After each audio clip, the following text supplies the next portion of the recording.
How's it going, lads? Okay, so today we're going to be looking at exercise 10.1 of applied arithmetic, which is on page 140. So you will need your calculators, okay? You'll need your calculators for this chapter, constantly be using that, okay? So what we're going to be looking at, first of all,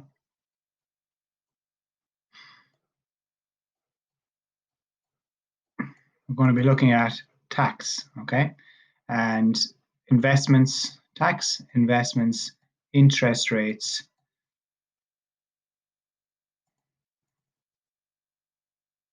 and a few other things like that. Okay. Now you would have done some of this in business already, and we know how to calculate percentages. So there's a lot of it that you've done already. Okay. Some of it you haven't done before, but we'll get into that in the later exercises.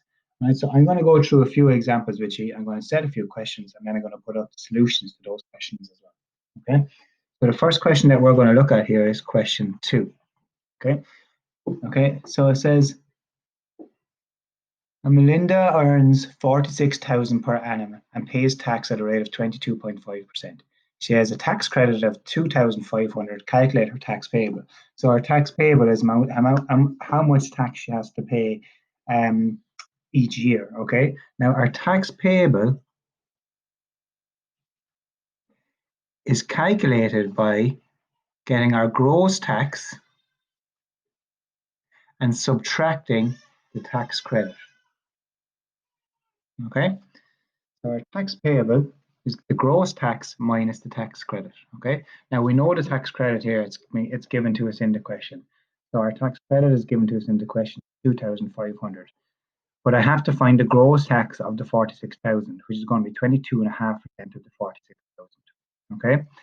So how do I get 22.5% of 46,000? I take my 46,000. So I'm looking for the gross tax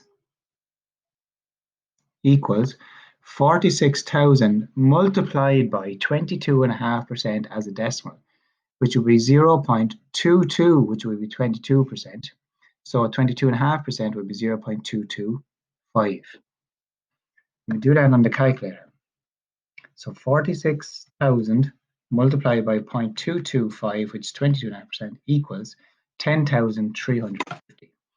So equals 10,350 euros.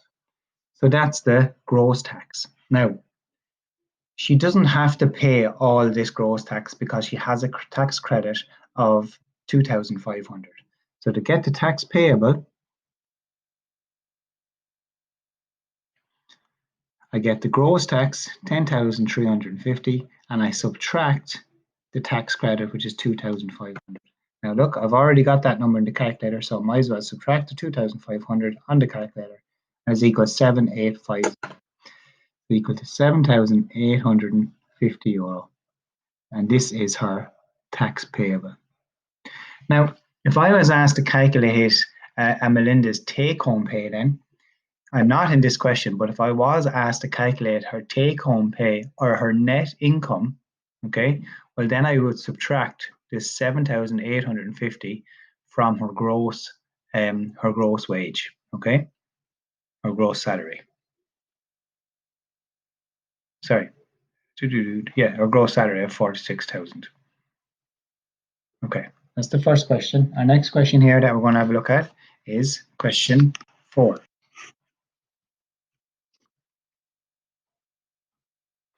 So question 4. Now I put this question in as an example because in the next exercise we'll be talking about standard rate cutoff points in tax and higher rate cutoff points in tax, okay, or standard rates of tax and higher rates of tax. Now, so we'll have 2 different rates of tax depending on how much somebody earns. If you earn over a certain value, you'll have to pay a higher tax on that above that value. Okay. Now in this particular question, we're told here, Ian earns 37,000 a year, so that's fine. His standard rate cutoff point is 37,400. So in actual fact, in this particular question, Ian is only going to be taxed at the standard rate because his cutoff point is 37,400. If he earned more than 37,400, well, then he would be taxed at the higher rate on anything over 37,400. but his wage actually doesn't go over 37,400, so he is only taxed at the standard rate. He has a tax credit, and then he has union fees, and he has health insurance. He has no other deductions. What's his annual take-home pay? So we actually want to find out his net income or his annual take-home pay after all deductions are taken away. So the first thing we want to find out is his tax payable. So again, his tax payable is going to be his gross tax minus his tax credit. Okay, so we want to find out what the gross tax is. So our gross tax is going to be his annual income, which is 37,000, multiplied by the rate of tax in this question. Now, the rate of tax in this question here is 22%. So as a decimal, that's 0.21. So on our calculator again, 37,000 multiplied by 0.21 equals, so his gross tax is 7,770. So equal to 7,770. Now that's his gross tax. So his actual tax payable then is the gross tax 7770, take away his tax credit. Now what tax credit does he have? You'll see back up in the question here, he has a tax credit of 2,100. So minus 2,100. And again, look, I already have the figures in the calculator, so I'm just going to subtract minus 2,100 equals 5670. So this is the actual amount of tax that he pays, okay? So that's his tax payable. Now, what else does he have to pay? Well, he has a union fee. The union fee is 450. His health insurance is 350. And as we said here, his tax is 5,670. So these are the three deductions that he has. So now look, I even have the tax payable here. I'm going to add on 450 equals plus 350 equals, gives me a total deductions of 6,470 equals 6,470. So these are his total deductions. So what was I asked in the question? I was asked in the question to find out what's his take-home pay. So what does he end up with after all these deductions are taken out? So he started with a salary of 37,000 and he paid all these deductions. So his annual take-home pay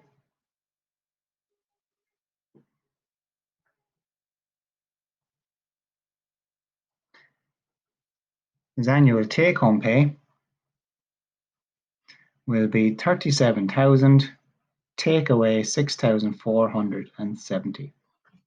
Okay, so our 37,000 take away 6,470 equals 30,530 euro for his take home pay. Okay, so here's our first two examples.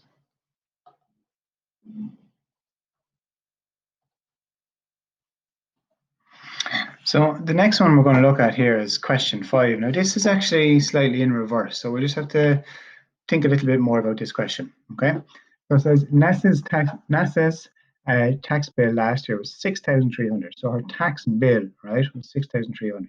Her tax credit was 1,300. Her gross income was 38,000. She paid tax at standard rate only. What was her gross tax?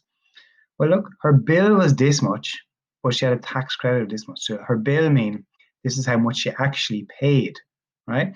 So if she only paid this much, this is the amount has already been the tax credit has already been deducted from the gross tax to form the 6,300. So in actual fact, then her gross tax in this question would have to be that 6,300 plus that tax credit. So her gross tax before the tax credit was deducted would be 7,600 euros. Okay, for her gross tax. Now that's actually part A of the question. Now part B of the question then says, what was the rate she paid? Now the rate means what was the percentage she paid her tax at? Okay, so like in the previous question, in question 4, Ian paid tax at a rate of 21%. So what rate was NASA's bill? Well, the rate is always going to be calculated on the gross income. Okay, Now this person paid 7,600, had a gross tax of 7,600 out of 38,000. So what percentage of 38,000 is 7,600? Well, that's like saying I got 7,600 out of 38,000 in an exam, right?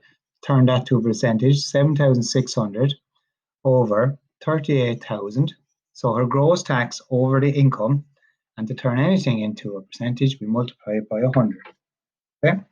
So calculator, fraction button, 7,600 divided by 38,000 equals, multiplied by 100 equals 20%. 20% is the rate of tax that she's paid. Okay, so remember, the gross tax out of the annual income will actually give you the rate of tax that this person pays.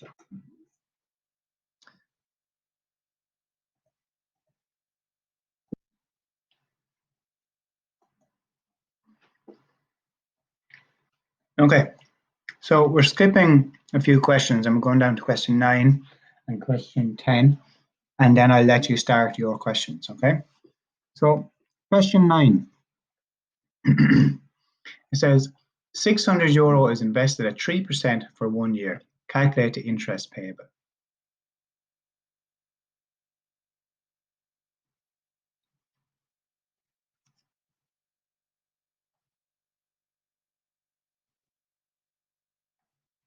Okay, sorry.